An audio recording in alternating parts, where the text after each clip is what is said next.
A edição do Ponto Final, estamos na segunda edição do Ponto Final, à altura de Páscoa, à altura de amêndoas. Não sei se Zé Ferreira, boa tarde. Muito boa tarde, se por acaso já comeu algumas amêndoas este ano? Já provei algumas amêndoas das diversas variedades que existem. Gosto particularmente mais das clássicas, com açúcar e amêndoa. É uma coisa que eu não alinho muito. Mas também não desgosto das de chocolate que me fazem também todos os anos apreciar as diversas qualidades. Temos que manter a linha porque... Temos que manter a linha. Colesterol, etc. Temos que manter a linha. Ora bem, Zé Ferreira, estamos a atravessar realmente a altura da Páscoa. Eu não sei porquê, mas parece que o Partido Socialista escolheu a altura exata para apresentar uma moção de censura na altura da Páscoa, neste caso. O Partido Socialista tem agora uma oportunidade de ouro para afirmar as suas propostas para o país. A governação deste governo, portanto, o governo da República não tem acertado muito, digamos, nas apostas e nas políticas que tem implementado. O Partido Socialista tem sido uma voz permanentemente crítica, mas nas sondagens, e como já aqui falámos a semana passada, a sua expressão também não tem sido muito relevante para aquilo que poderia ser, eventualmente. E, portanto, esta moção de censura, sendo uma moção de censura que se sabe à partida que vai ser chumbada, naturalmente, porque a coligação que governa o país tem a maioria absoluta no Parlamento, não vai deixar de ser uma oportunidade de ouro para que o Partido Socialista afirme as suas propostas, as suas políticas e, sobretudo, diga aos portugueses aquilo que eles querem ouvir. É que se o Partido Socialista for chamado a formar governo, quais são as propostas concretas e reais para tirar o país da situação em que está. Há um discurso que é recorrente, de que foi o Partido Socialista que, de alguma forma, pôs o país nesta situação, o que não é de todo verdade, porque as contingências económicas internacionais forçaram muitos outros países que não foram governados por governos do Partido Socialista e nunca tiveram concretamente e pessoalizando o engenheiro Sócrates à frente do que quer que fosse, não deixaram também de mergulhar numa crise política, o último exemplo dos quais é Chipre, que é uma situação completamente nova, porque ainda há 15, 20 dias não se falava em nada. Não se falava em nada. Nem e de repente, falava no Chipre. O Chipre está mergulhado numa crise financeira muitíssimo pior do que a portuguesa. Portanto, o Partido Socialista tem nesta moção de censura e naquilo que ela representa para os olhos para a opinião pública, a possibilidade de subir, digamos, à tribuna e falar aos portugueses sobre aquilo que os portugueses desejam ouvir. Só uma pergunta muito rapidamente, um sim ou não. Acredita no términos do euro? Eu creio que o euro é uma moeda que não... Não sei se está a reparar que todos os países, a bem dizer, começou na Grécia, depois a Irlanda, Portugal... Sim, eu creio que... Eu não sou economista, portanto não tenho grandes... Apenas como cidadão europeu, atento e observador, aquilo que eu acho é o seguinte: o euro foi uma moeda que em princípio veio para ficar e eu acho que vai ficar. Aquilo que pode acontecer é eventualmente os países, e também convém aqui dizer que enfim, esta crise das dívidas soberanas, este descontrole das finanças públicas está mais, digamos, centrado no sul da Europa e, portanto, o euro só pode acabar se a Alemanha tiver interesse nisso e se lhe interessar, porque fora isso não creio que possa acabar. Ora bem, parece que, e volto novamente à Páscoa, no dia...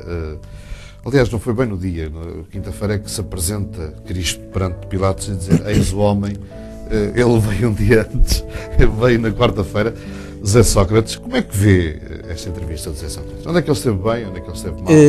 Vi uma entrevista que, contrariamente àquilo que muita imprensa divulgou, que haveria ou poderia haver um grande boicote à entrevista por parte, enfim, da opinião pública em geral, à entrevista do engenheiro José Sócrates à RTP, aquilo que veio, digamos, a acontecer não foi rigorosamente nada disso. Houve indícios de audiência nunca vistos até à presente data. Portanto, significa que Sócrates mexeu à direita, mexeu à esquerda.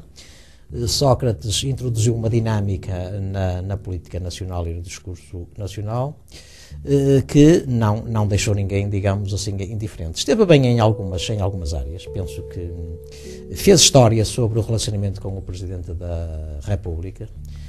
de uma, digamos, na divulgação de factos que a maioria dos portugueses não sabiam.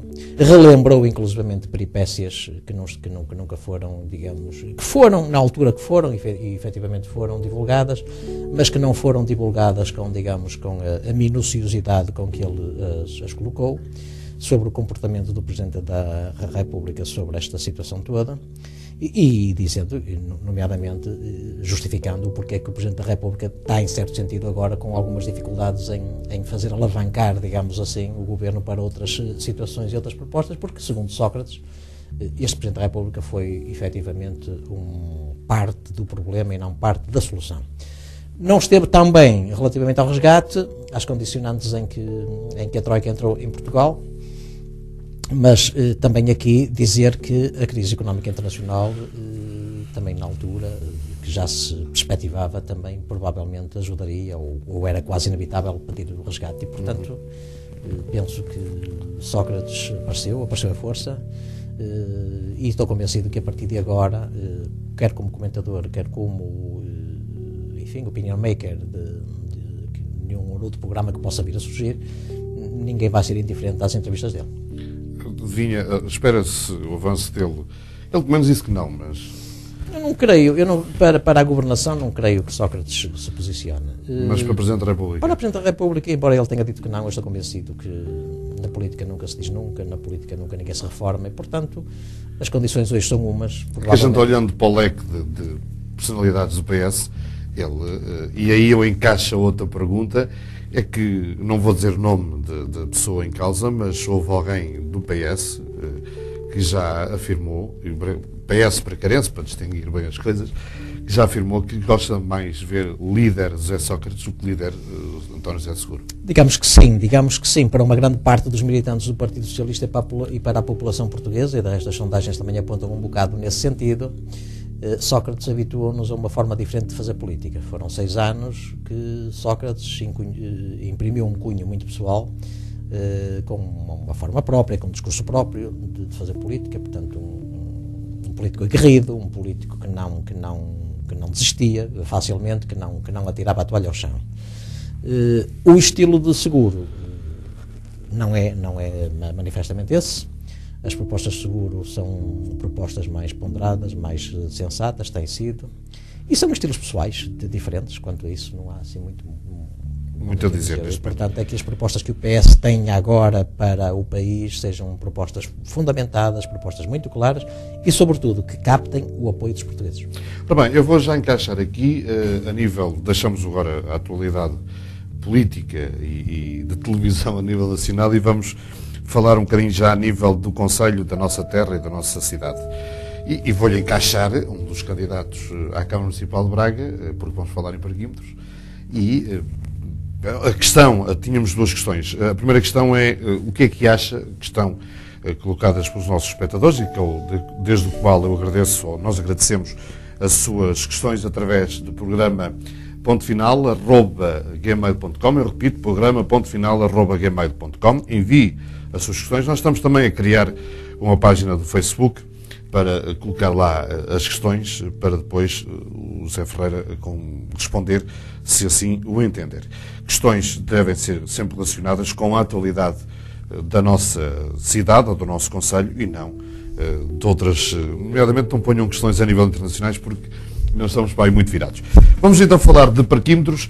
A questão que estava colocada no Gmail é o que é que acha a colocação de parquímetros, ou de mais parquímetros em mais ruas da nossa cidade?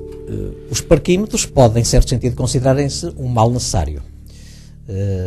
O estacionamento público é um bem raro, portanto as áreas geométricas da cidade não aumentam, as ruas não esticam, e portanto, a partir de determinada altura, a Câmara Municipal de Braga entendeu, enfim, digamos, gerir o espaço público da forma como ela o entendeu mais adequado.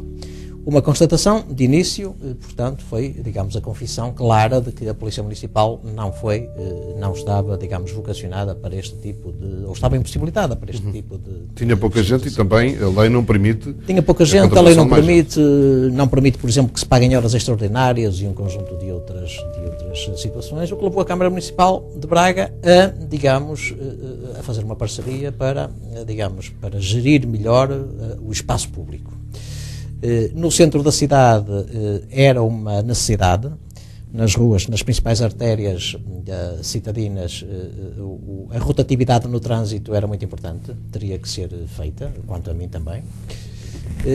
A dimensão, digamos assim, da fiscalização poder-se a questionar.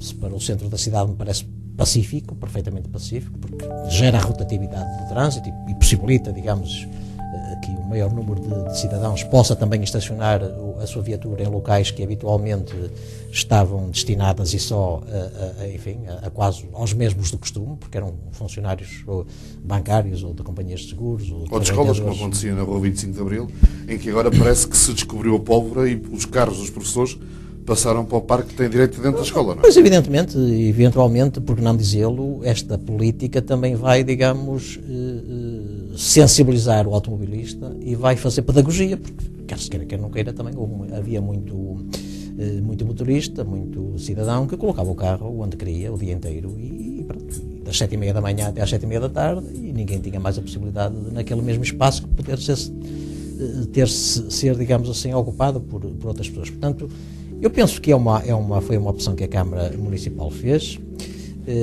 que também tem benefícios para a Câmara. Portanto, isto não é uma fiscalização privada a 100% do espaço público. A Câmara Municipal de Braga encaixou um determinado montante logo no início deste projeto. E também quero lembrar em alguns, enfim, que outros municípios não conseguiram este encaixe financeiro, inclusivamente houve até municípios em que, o caso do Porto, em que não houve nenhuma entidade interessada nisto, num projeto idêntico a este, mas que a Câmara Municipal de Braga também por aqui vai buscar uma percentagem sobre, digamos, as receitas da fiscalização. Pode questionar-se se isto foi na altura certa, foi na altura não certa, foi apropriada. Bom, aí não se sabe. Mas também a verdade é a nível de transportes urbanos vai aumentar a capacidade. Aliás, as pessoas que utilizam transportes urbanos vieram a aumentar neste momento. Veio. Esse é um estudo que já começam a haver números acerca dessa realidade. Os transportes urbanos de Braga começaram a transportar mais gente, portanto há carreiras que estão, digamos, praticamente em pleno, não é? O que não acontecia até aqui. Sim. E isso deu alguma mobilidade também por essa parte, enfim, à população, não é? A nível de outra questão, que acerca dos parquímetros, foi se por acaso o candidato, e vamos entrar no leque de candidatos, vamos pôr esta questão e depois voltaremos a falar sobre outros, se por acaso o candidato Vítor de Sousa não irá, entre aspas, apanhar por tabela, falando bem português, neste caso. Pode. Eu estou convencido que a candidatura de Vítor Sousa pode ser, digamos, de alguma forma penalizada com esta opção. Porque este é um período em que, eleitoralmente falando, não era, digamos, muito aconselhável esta tomada de posição camarária relativamente à gestão do espaço público. Mas também sendo certo que esta medida é uma medida que é tomada também tendo em consideração que há umas eleições autárquicas e, portanto, que o candidato do Partido Socialista é Vítor Sousa e, portanto, a gestão da Câmara é uma gestão que não é, neste caso, esta opção da Câmara Municipal de Braga não foi uma opção eleitoralista, portanto, se fosse uma opção tacitista, se houvesse aqui uma preocupação de salvaguardar mais o candidato Vítor Sousa à eleição da Câmara Municipal de Braga, com certeza absoluta que esta opção ou teria sido tomada há 2 anos atrás, ou 3 anos atrás, ou então se poderia ser tomada, digamos, a seguir o ato eleitoral, salvaguardando, digamos, o Vítor Sousa a esta situação de incómodo. A opção não foi esta, foi uma opção de gestão de espaço público, é um ato de gestão, enfim, com toda a legitimidade que a Câmara Municipal tem para o fazer, E aqui, naturalmente, a candidatura de Vítor Sousa e o próprio Vítor Sousa, também como membro digamos, do Executivo, que também fez esta opção, terá que naturalmente, estar, digamos, familiarizado com digamos, com as questões e com as perguntas e com as contestações até, porque não dizê-lo, que possam surgir na sequência desta medida. Não vamos encaixar os parquímetros neste caso que agora vou-lhe apresentar, aliás, nesta situação que nos solicitaram alguma resposta, nomeadamente por causa do encerramento de centenas de lojas no centro histórico da cidade. Aliás, em toda a cidade está-se a ver o comércio a fechar, a abrir e a fechar rapidamente. Não vamos encaixar esse caso nos parquímetros, porque, como já no outro dia falámos, os parquímetros estão a trabalhar há cerca de um mês. Mas como é que vê esta situação? É mais uma questão que nos puseram. Como é que vê esta situação do comércio estar assim a fechar? É má preparação de quem abre uma loja? Ou acha que... Eu penso que o comércio tem tido, digamos, tem estado, não é só de agora, de há uns anos esta parte, a sofrer as consequências de um conjunto de situações, nomeadamente a crise económica, que essa é fundamentalmente a que justifica para mim a crise, porque o fecho, porque muitos estabelecimentos está a ocorrer, porque as pessoas também com esta crise interiorizaram uma melhor gestão do seu rendimento coletivo e, portanto, fazem melhor as compras e fazem mais ponderadas as compras e investem efetivamente naquilo que é necessário. Houve uma proliferação muito grande de lojas comerciais, provavelmente algumas nunca deveriam ter aberto portas, outras também, porque não dizê-lo, provavelmente também não souberam, digamos, manter o patamar de qualidade que o próprio comércio hoje exige. É frequente entrarmos num estabelecimento comercial, comprarmos um determinado produto, porque queremos aquele produto e não tanto pela simpatia das pessoas que nos estão a atender, porque muitas das vezes até a própria simpatia de quem nos atende não é de molde, nem é de modo, digamos, incentivar ao consumo. As grandes superfícies também não estão isentas, digamos, desta onda de choque que afetou o comércio tradicional. Elas possibilitam áreas fechadas, estacionamento gratuito, áreas de alimentação, espaços, digamos, agradáveis. Isto é um conjunto de fatores, não se pode dizer só apenas que o comércio tradicional vive bem, mas é também no verão, mas também deveria ser, não sei se concorda comigo, eu vi-se de apostar um bocadinho também mais não digo na promoção, porque ele já está promovido por nascença, mas pelo menos na divulgação de eventos que se possam fazer. Não é? Eu penso que sim, eu penso que os comerciantes locais são agentes económicos que também pautaram sempre muito a sua intervenção até hoje por um certo individualismo. E nos dias de hoje e nos tempos que correm, provavelmente, se calhar, faziam bem, e aqui a Associação Comercial de Braga deveria ser, digamos, uma força motriz que fizesse ressurgir este espírito, fazer alguma agregação, fazer um concurso de ideias, por que não dizê-lo, para, digamos, o comércio tradicional na área urbana. E espetáculos, formas de captar os clientes, uma publicidade provavelmente mais ousada. É curioso que quem tem a possibilidade de se deslocar ao estrangeiro e visitar alguns países em concreto, fica sempre, digamos, fica com ideias e fica com algum conhecimento do que é que se faz lá fora e que não se faz aqui. Muitas das vezes há coisas lá fora interessantes que provavelmente em Braga poderiam surtir efeito, mas os próprios comerciantes acho que estão, digamos assim, com uma espécie de moleza, estão um bocado, digamos assim, eu deixo andar. Um bocado deixa andar, não estão muito motivados para unir vontades, expeditar vontades e em conjunto fazerem coisas interessantes. Às vezes também por o centro da cidade de Braga. Pouco dinheiro entre todos, às vezes fazem uma campanha. Eu penso que sim. Com pouco dinheiro, com pouca contribuição de todos, que já davam, digamos, uma mochila financeira com alguma expressão, poder fazer e tornar, digamos, fazer espetáculos eventualmente e tornar, digamos, uma interação entre o espetáculo e a própria loja através da fidelização de clientes. Vamos agora então entrar na parte política mesmo da nossa rubrica, que é, também já falámos aqui noutros casos de política, logo no início da moção, mas a nível nacional, mas agora passaria a nível local. Vítor Sousa, Ricardo Rio e Carlos Almeida. Eu fico um bocado admirado, é que o Bloco de Esquerda até o momento nem diz ai nem ui, e andamos nisto, e o tempo vai passando e o candidato não aparece. O Bloco de Esquerda já nos habituou a ser um partido muito aguerrido, mas um partido muito pouco organizado, particularmente em Braga, né? Ainda hoje não conseguimos saber quem são ou quem foram as figuras de referência do Bloco de Esquerda em Braga.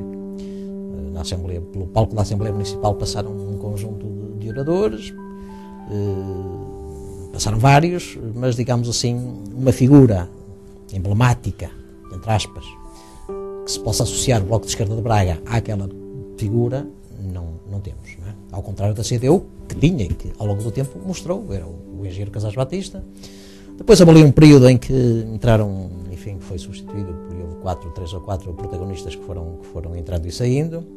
E agora temos o Carlos Almeida, que também não tem a tarefa fácil. Que anda aí que anda aí com que procura com o Ricardo Rio sobre quem é o pai da criança, ou quem não é o pai da criança, ou quem foi responsável pelo um ou outro projeto menos bem sucedido na sequência de algumas decisões de gestão da Câmara Municipal de Braga. Carlos Almeida tem naturalmente vai ter que trabalhar muito. Todos vão ter que trabalhar muito, mas o Carlos Almeida, por força da decisão que houve, vai ser um candidato que vai ter necessidade de trepar mais, de cavalgar mais.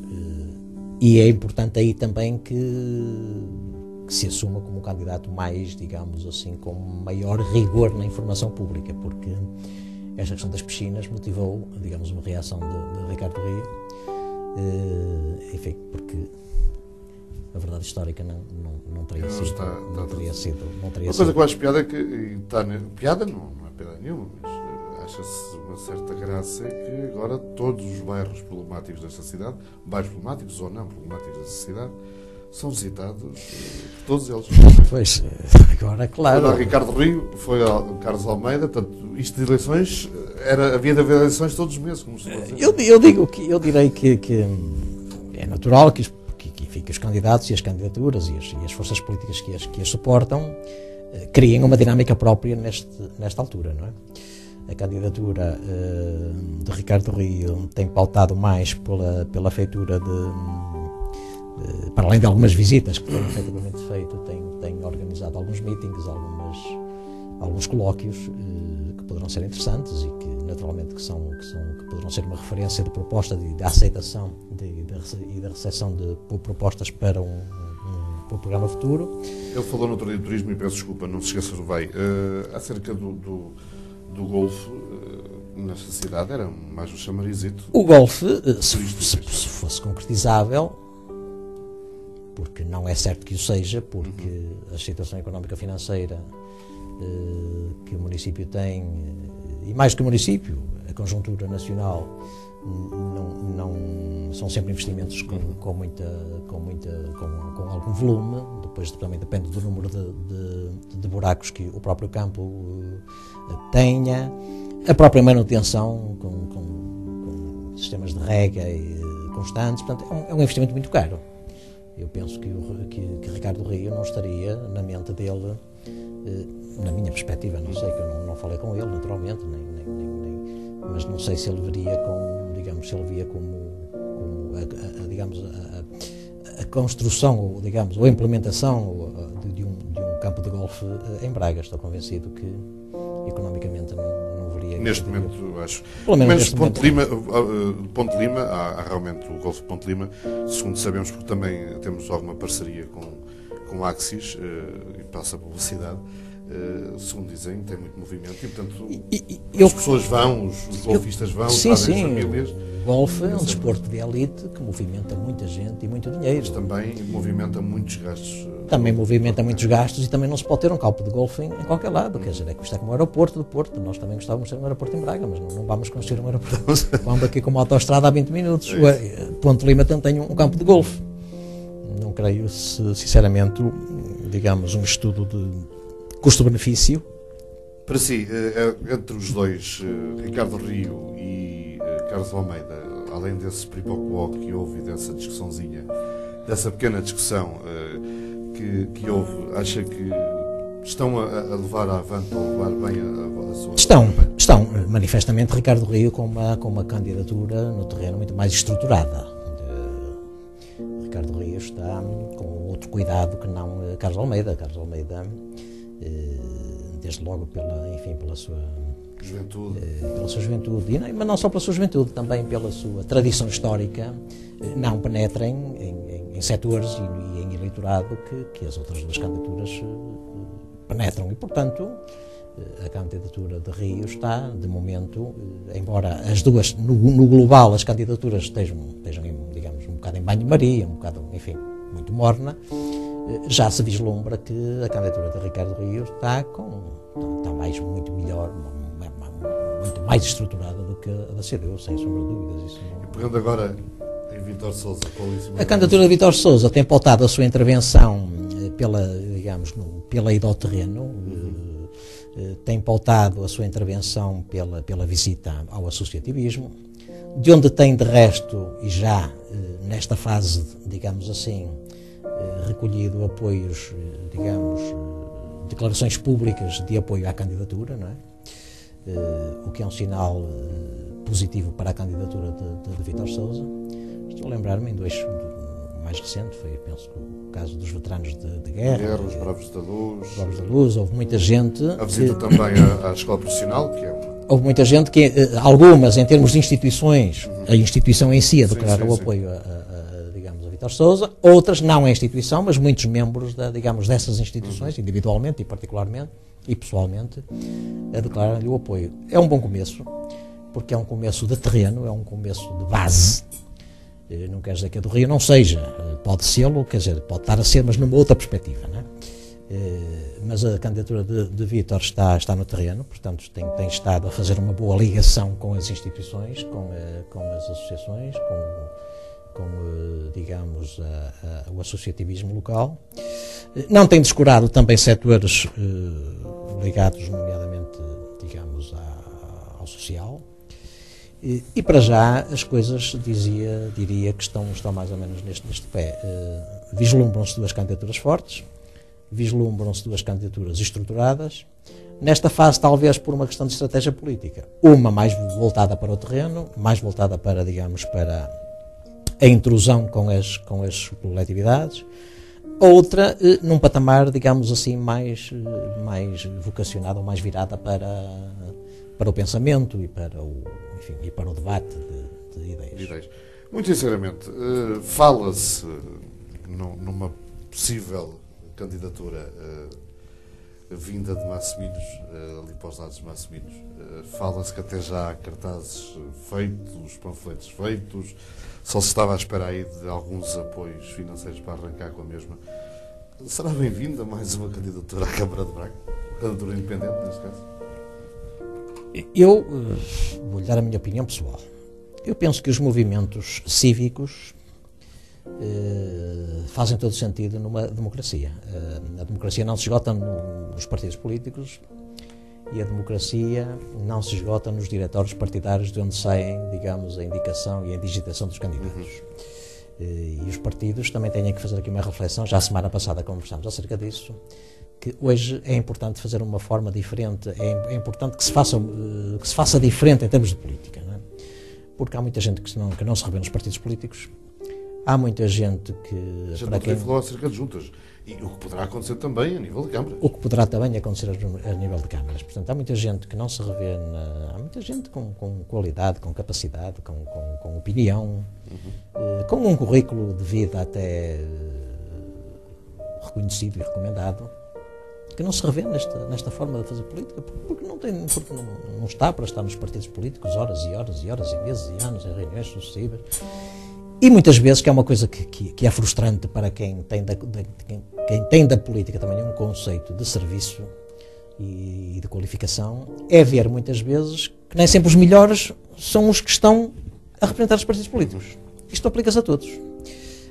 Nem sempre os melhores quadros estão nos cargos de chefia, nem sempre os militantes com mais qualidade estão onde deviam estar, e os partidos têm aqui uma grande dificuldade em abrir-se à sociedade, que é justamente fazer integrar nas suas listas gente podem não ser independentes, podem inclusive ser militantes, mas gente que não dependa da política. Isto para mim, sempre defendi isto há muitos anos. Portanto, porque a profissionalização da política depois leva-nos a outro tipo de situações.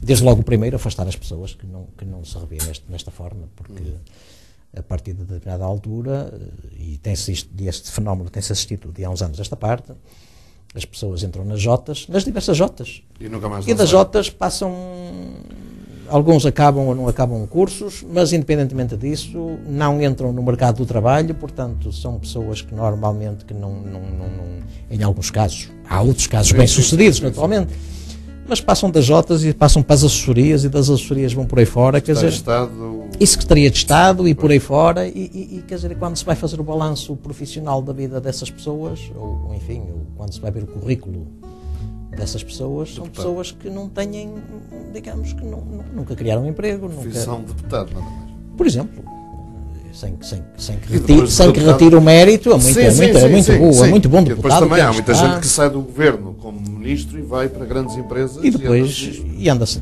neste ping-pong, não é? E portanto isto, respondendo e recentrando, digamos, a resposta na questão que me colocou, a cidadania, os movimentos cívicos, as pessoas que não têm partido, têm a política. As pessoas podem não se rever na prática deste ou daquele partido, desta ou daquela força política, mas podem ter as suas opiniões muito próprias. E, portanto, em Portugal não tem sido muito característica esta vontade, digamos, da sociedade civil de se apresentar, digamos, a eleições, mas é uma situação para a qual devemos estar atentos, e eu estou convencido que esses fenómenos que vão começar a surgir mais. Já há 4 anos atrás surgiu um movimento que depois foi agregado, mas inicialmente começou com ele, e por esse país fora há vários casos assim. E eu acho que a sociedade civil que deve fazer ouvir a sua voz e deve, digamos assim, sensibilizar os partidos para que os partidos tenham outras posturas em relação a várias questões. Antes de começarmos este programa, e para terminar, você, off record, falou-me de um assuntozinho do CDS, que parece que queria dar chega a alguém. Não, tal como falámos na semana CDS passada. CDS nacional, atenção. Tal como falámos na semana passada, o CDS tem sido um partido com uma dificuldade de se assumir bastante grande, não é? Tiveram uma reunião nacional na qual o Ministro dos Negócios Estrangeiros esteve presente, que pela boca dele não saiu assim muita novidade, e depois quando o Secretário-Geral, o Paulo Portas, está no... Aliás, se se perceber, sempre que se passa qualquer coisa no CDS, Paulo Portas nunca está no país. Nunca está no país. Ou está no Japão, ou está na Venezuela, ou está na Arábia Saudita. Parece que é o homem certo para o lugar certo. Provavelmente. Ele é um homem que está mais preocupado com, digamos, com a imagem pessoal, porque num governo, seja ele qual for, a pessoa mais, digamos, com melhor imagem é o Ministro dos Negócios Estrangeiros. Foi sempre. É um indivíduo que anda sempre a viajar, é um indivíduo que não se compromete com muita coisa, não tem que tomar medidas, não tem que assinar decretos-leis para esta ou para aquela área. E, portanto, enquanto qualquer ministro tem que carregar o ónus das decisões que está a tomar, o Ministro dos Negócios Estrangeiros não tem nada, quer dizer, até pode dizer que eu é que projetei o nome de Portugal lá fora. Por exemplo. Aliás, ele nunca ninguém foi à China vender azeite, ele já conseguiu vender. Já conseguiu, agora parece que no Japão está a vender carne de porco e não sei o quê. A diplomacia económica é importante, não estamos aqui agora... Sim. A diplomacia económica é importante, e também pela diplomacia, digamos, se afirma no mundo, digamos, algumas qualidades produtivas que os países possam ter. Naturalmente que sim. Agora, o CDS é um partido muito ambíguo e muito estranho, porque, por um lado, na sombra, digamos, está permanentemente, digamos, que quase que não só a contestar a política do governo, como estará até eventualmente a fazer aqui alguma reação interna, e depois, publicamente, as coisas ficam-se por uma nota à imprensa, e como se isto fosse suficiente. Confesso que tenho algumas dificuldades em interpretar o comportamento do CDS nacional. Não tenho dificuldade nenhuma em continuar a ficar connosco no ponto final. Foi um prazer, José Ferreira. Continuação de uma boa Páscoa. Para si, aliás, já quando falarmos, ainda é Páscoa, aliás, vamos falar no sábado, e por isso mesmo vamos ficar por aqui. Meus senhores, foi um prazer estar convosco. Voltaremos de hoje a 8 dias com mais algumas intrigas e algumas questões. Por falar em questões, se quiser fazer as suas questões, poderá pô-las para o programa. Agora passou uma branca. Agora é a tal branca. Ponto final. Programa.final@gmail.com. Eu lembro mais uma vez, programa.final@gmail.com. Nós voltamos sem brincadeiras e sem risos no próximo sábado. É um prazer estar consigo. Tchau, até para a semana.